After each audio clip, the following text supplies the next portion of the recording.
Here's another factoring one, 31. This one's 3x squared minus 27x plus 60 equals 0.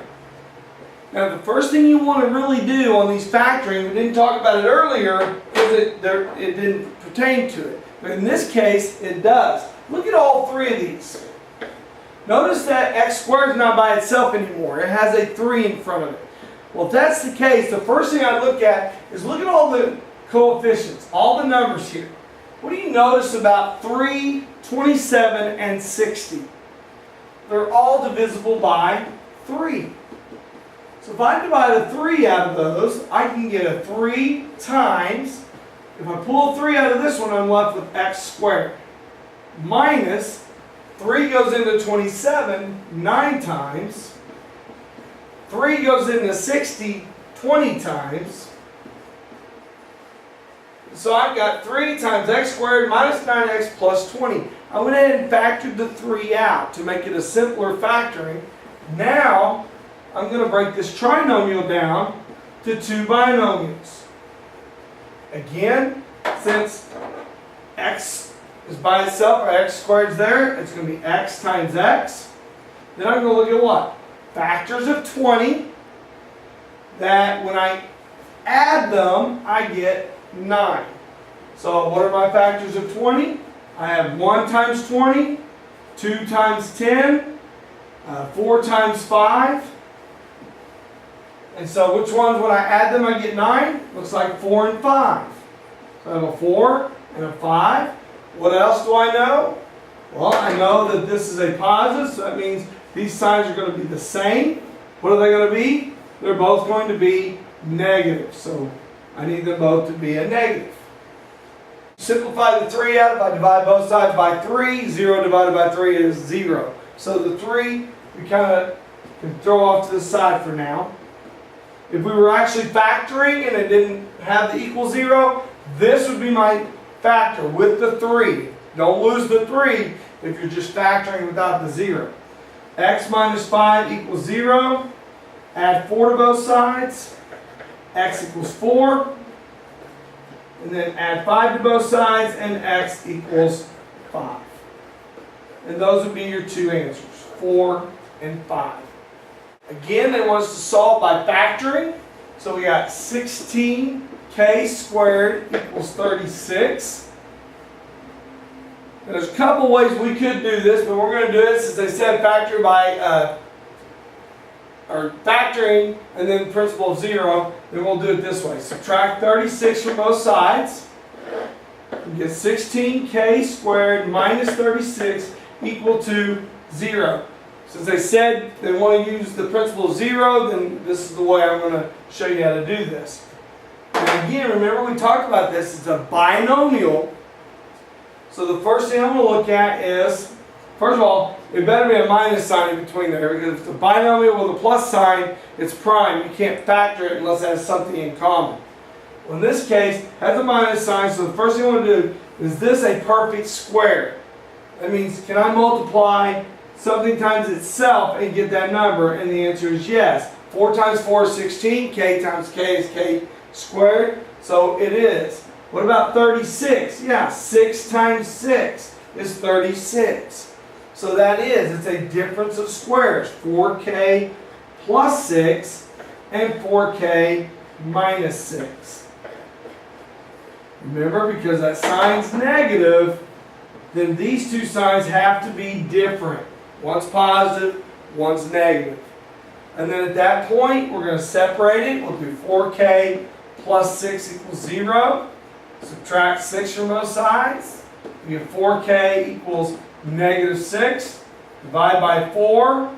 K equals, you can do negative 6 over 4 or simplify it to negative 3/2.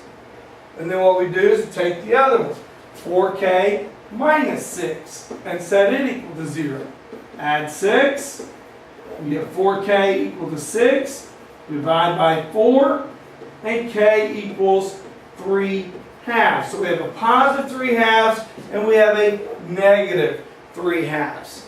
And so that is the way that they want you to solve this particular problem. There is another way, and if you know that other way, then you're welcome to use that. That's basically you divide by 16 and then you have to take the square root of both sides.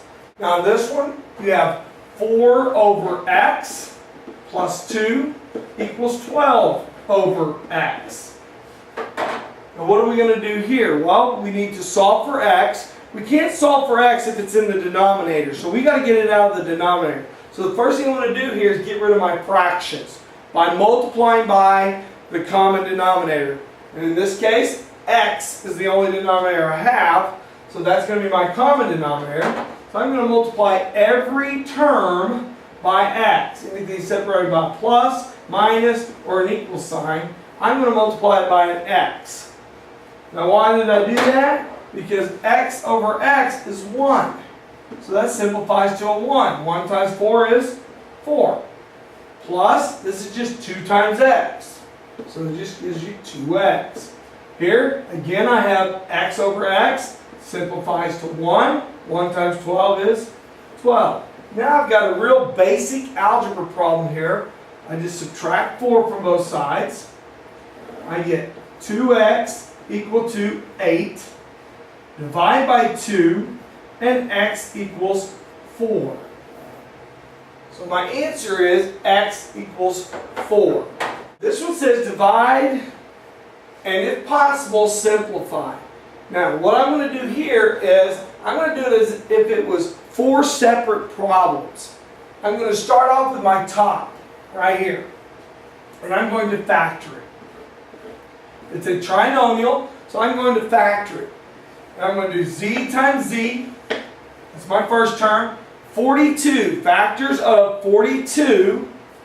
And factors of 42. So 1 times 42, 2 times 21, 3 times 14, 4 won't go into it, 5 won't go into it, 6 times 7. So which one of those, when I add them, I get a 13? 6 and 7. And since all the signs are positives, all those signs have to be positive.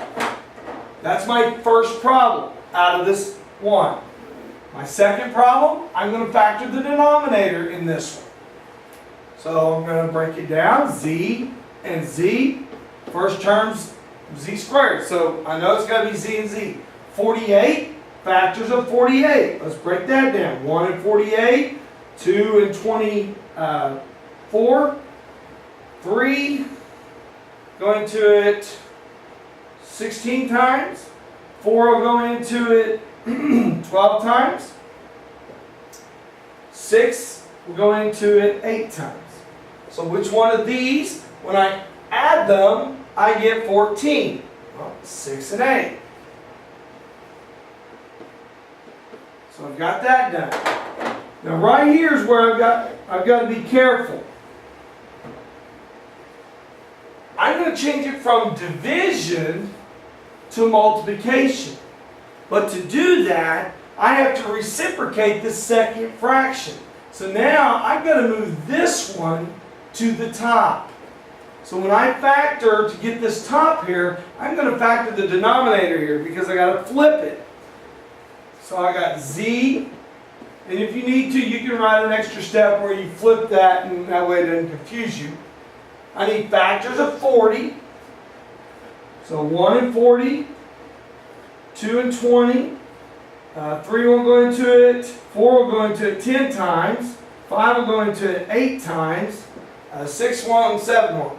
So we got this one. Now this time, the last symbol is a negative, a minus sign. So that means I have to subtract these numbers to get that 3 this time.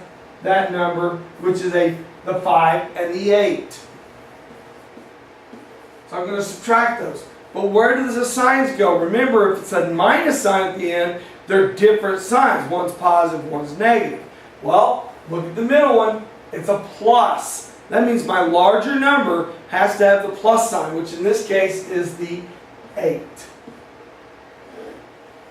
Now that works if there's not a leading coefficient other than 1. If there's a leading coefficient other than 1, then we got to worry about some other issues that might change the positive or negative sign. But right now, we're not dealing with that. Now on the bottom, of this, I have z squared plus 7z. It's a binomial. It also has a plus sign in between it. So it's not factorable unless it has something in common. Well, look at that. They both have a what? Z in common. So if I pull a z out of the first term there, I'm left with a z. If I pull a z out of the 7z, I'm left with 7. Now, that was 4 separate problems within this one.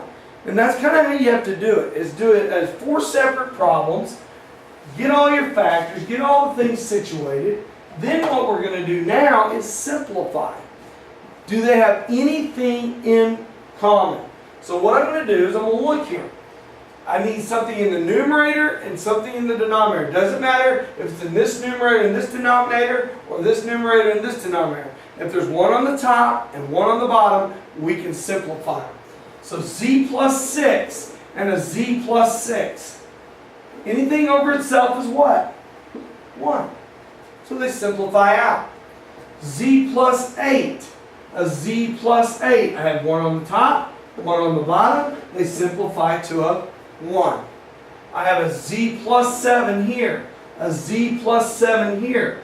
They simplify out to 1. Do I have anything else that will simplify?